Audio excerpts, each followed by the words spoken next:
my grill cause I got money now. I ain't gonna sit around in front like I ain't thought about it. A perfect smile is more appealing, but it's funny how this crooked. Peace and blessings, Brother Deric Muhammad here. We're live at Amazing 102.5. We live in studio. I got my brother K-Rino in here with me, and we going hard, y'all. We're unpacking the Breonna Taylor case and the Breonna Taylor verdict. Unless you've been underneath a rock somewhere, you know that an abortion of justice, not just a miscarriage of justice, but an abortion of justice, took place this week when the three Caucasian officers who shot and killed our sister Breonna Taylor, all three of them went free. You may as well just say all three went free. No doubt, no doubt. But I want to talk specifically about something that really hurt my heart, and that is to hear many of our people insinuate that on some level that Breonna Taylor's choice of who she dated made her to some degree responsible for being slaughtered in her own home. How'd that make you feel when you heard that, Brother K-Rino? It bothered me, but it was also unfortunately not unfamiliar. Correct. Because I've been seeing it, and we've been seeing it with a lot of the cases that are like this over the years, because a lot of our people have allowed the media's narrative to sway their minds into believing that very thing, that she hung around these people, or he was this, and he had a criminal record, and they always bring stuff up that's irrelevant to the circumstance. Right. Because this guy may have gotten some trouble a few years back. Oh, he was a criminal. He deserved it. They did it with George Floyd. They do it with Mike Brown. They've done it with everybody that ever came down the pipe. So Breonna will be no different. And it's interesting because Breonna Taylor did not have a criminal history. Right. Yeah. Right. That means that she died innocent. Yeah. Anything that anyone may have accused her of, she should be exonerated from that because she was never charged or tried. She died. According to the Constitution, you're supposed to be innocent until what? Proven guilty. Yeah. And so I don't understand what in our minds would make us think on any level that who she previously dated justified what happened to her. Well, when they can't find something on the individual, then they're gonna play the guilt by association game. They're gonna say, well, she was right. She kept this kind of company. So they're gonna dig.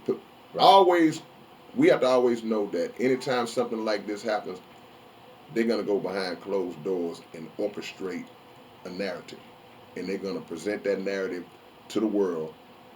Those who already don't care nothing about black people anyway, they're gonna swallow it up and take it and run with it. But a lot of our own people who've been caught up in that ignorant way of thinking, they're gonna swallow it up too, because they've made it into, well, it's not about race. It's not about. It is about race. It's always 100%. It's about race. Because we see how the treatment varies. The police training works perfectly when it comes to bringing in and apprehending white people who have weapons. In times we don't have weapons and still get killed. These guys got weapons and guns and knives and all that, and they come in cuffed and walking on 2 feet. It has everything to do with race, and it has everything to do with zip code. And I'm going to tell you how.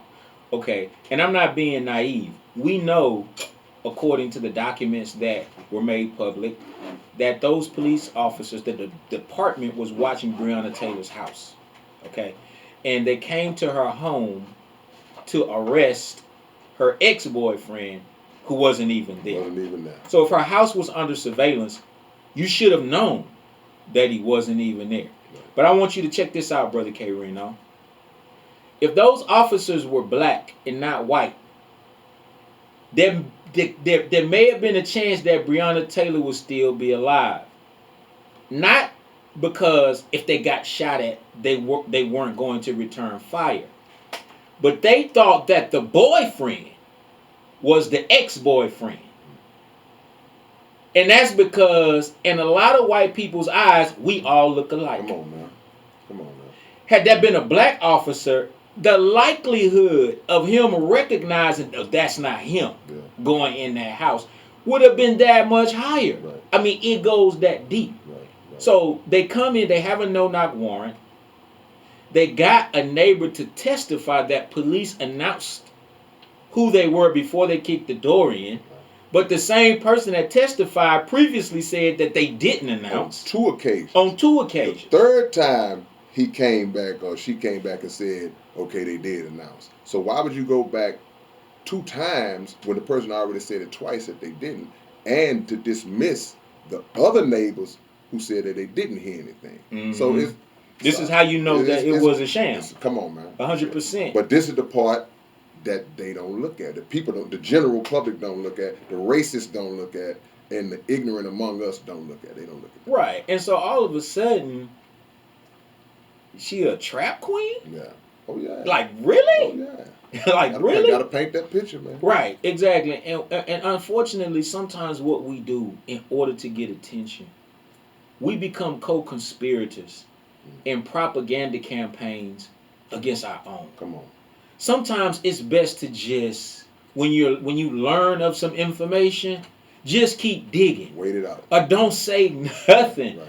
But for you to disrespectfully paint the picture that this sister was a trap queen, she a whole EMT, okay? Which takes schooling, that takes training, that you got to have a certain type of mind and heart to work on an ambulance, right? But guess what?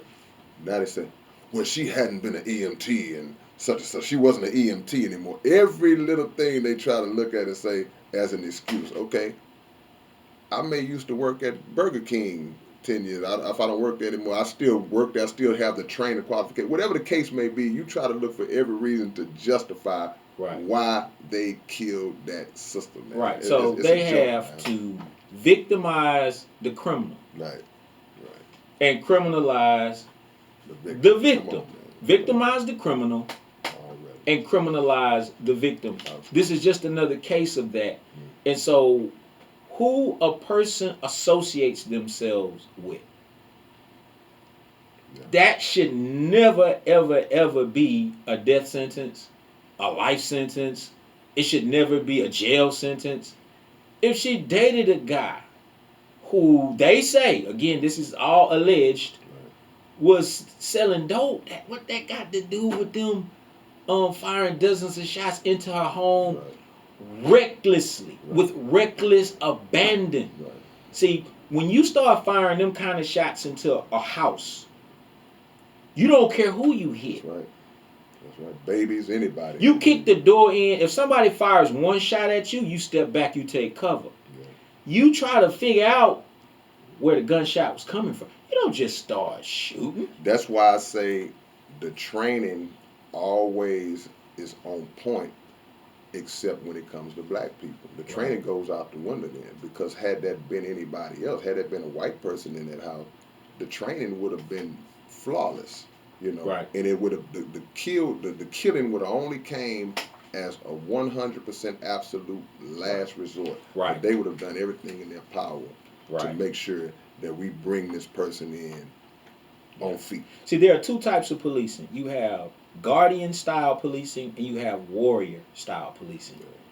In white zip codes, they practice what's called the guardian brand of policing. In black and poor neighborhoods, they practice what's called the warrior brand of policing. That means they turned into army soldiers when they come into our communities. But when I come back, I want to have a frank discussion. I stood with some of the members of the black community here in Houston at a press conference, and I made this statement after the Breonna Taylor verdict. I said, for months we've been saying, everybody all right? I said for months we've been saying arrest the killers that murdered Breonna Taylor. And now the cry has to be arrest the system that refused to arrest the killers of Breonna Taylor, Mike Brown, you name it. How do we arrest the system? Come on, great question. Keep it locked. We'll be back. No doubt. Great question.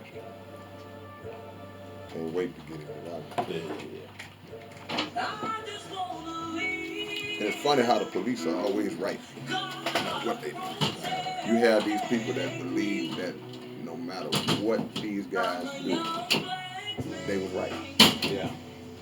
Baby get killed. Oh well, police was right. It's like that lets me know that they are buying into that Thank you. political crap and that. Yeah, I mean, it's BS, man. Okay, this is your last segment.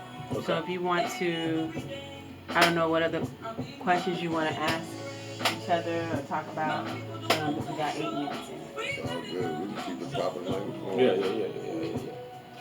Trying to We're just gonna talk about solutions Yeah, and arresting the system. Yeah. I'm gonna start right off with that question. Go right to you. You know, just that little guy that was on Instagram, right? Mm-hmm. That Dr. Dre picked up. Him right here? Mm-hmm. Okay. He's like, I don't know, teenagers, 15, something like that. Yeah. He was on Instagram. They heard he was singing this song. Yeah. And the next day he looked up, he was on the BET Awards. The internet is the new discovery ground for artists. That's the new A&R. You know, we came from the age where you send in a demo tape to the label and hope they listen to it. Hope they don't throw it in a box in the corner somewhere. But now the people are the A&Rs, just like Brother, they watching social media and saying, okay, who is this? Who is this? Mm-hmm. And they reaching out and people getting these deals behind them. You know? It's just about educating ourselves about the deals. Because just in case they reach out to you to give you a deal, right? Don't mean it's a good one. They don't mean it's a good one. You know, you can be stepping your foot in something you can't wipe out. Right. You've been better off. Because a lot of these internet guys, they actually do well by themselves. Yeah. I tell them all the time, if you get the deal, try to work it to where you lock yourself in for as less time as you can and use it to get the exposure. Yeah. Then free yourself from the deal and get back to doing it on your own. Yeah. You know, they want to lock you in forever. You be writing songs and singing songs and you'll be like you just be in jail. And you fall out of love with it. Exactly. You'll fall out of love with it because it turns into a chore. Like, you can't get away. Like, milk you. 17 seconds. 30 games.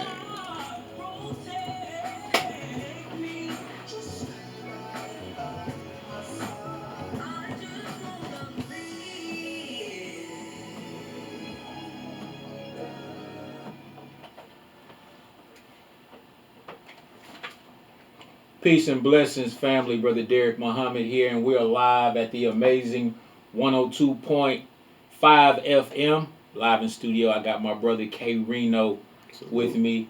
I just want to give a shout out to all my sisters out there. No disrespect to anyone else, but just a shout out to black women. Like the same way we're fighting for justice for Breonna, we have to be proactive in the respect and the protection of our sisters, our mothers, our aunts, our grandmothers especially, our daughters especially, and we have to be unapologetic about that, brothers. Come on, man. And we have to be willing to sacrifice whatever. We got to be willing to lay it on the line. If not, when we look in the mirror, we're looking at cowards. Come on. You know, that's just the bottom line. And so I think that we have to go through a process of what I call mindset reset. If nothing else, the name and the legacy of Breonna Taylor has to be one that is a divine reminder to us all that we must respect and demand that our sisters be respected. Yes, sir. Before we went to the break, I talked about some words that I spoke at a press conference this week. I said that the cry was once, arrest the killers of Breonna Taylor. And now that the killers have gone free, now we have to move. We have to elevate our demand to arrest the system that refuses to arrest the killers of our brothers and sisters who died at the hands of law enforcement. Brother K-Rino, when you hear that term, arrest the system, How do we arrest the system? First of all, we have to look at it from an economic point of view when I think about arresting the system, because we will never be able to arrest the system by trying to protest the system. That's not going to work. Come on. Because we've been down that road, we tried it, and they just sit in the office and they laugh at that because they know the pattern is going to be we're going to march down the street a few times, and that's cool. That brings attention to it, but at the end, it's not going to affect the kind of change that's necessary to remove us from this condition. And any change that's made from it is going to be so snail-like. It's going to Right. be. So we have to use other means. So if we have to think about hitting their pockets up, hitting their dollar up, Yeah. and we can. A lot of people will say go vote and these things, but I mean all that is tied into the same bubble to me.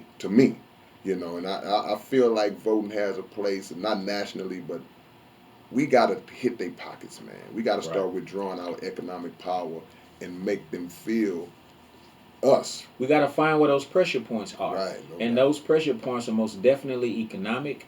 To some degree, those pressure points are political. Right. And there's some other pressure points that we're not going to discuss. Right. But we gotta learn how to separate the 24 karat from the fool's gold. Right. The symbol from the substance. That's right. Man. Them painting Black Lives Matter in yellow in front of the White House, Right. that's symbolic. Right. That's not substance. Right. And so we have to make certain that, and that's how we make sure Breonna Taylor's death was not in vain. Right. We got to come on with the substance, and I think the economic piece is very, very important. Now, this is our last segment. I hope you enjoyed the show. I want y'all to tune in next Sunday. I'll be back next Sunday. I have my good friend Willie D of the Ghetto Boys, who's now a YouTube sensation. No doubt. And we're gonna have a conversation about what it means to be on code. ONCODE. What does it mean for black people to be on code? Because we are clear that we gotta be on code. I mean, we gotta be together. We gotta be unified. But while I got my brother K-Rino here, I want to ask him, in your humble opinion, my brother, what does it mean for us as a people to be on code? I'm gonna say it like this. When we was growing up, we would get into arguments, we would have discussions and fights, and we would have internal financial struggles in our homes. And what would your mama or your daddy or your grandmother say? What happens in this house stays in this house. That's real. So that means whatever we going through under this roof, you don't take that outside and tell this person and that person and that person and put them in our business. And if we have an internal issue with one another, we don't go to the media. Mm-hmm. We don't get on a record. Mm-hmm. We come to each other first and try to address it and clean it up.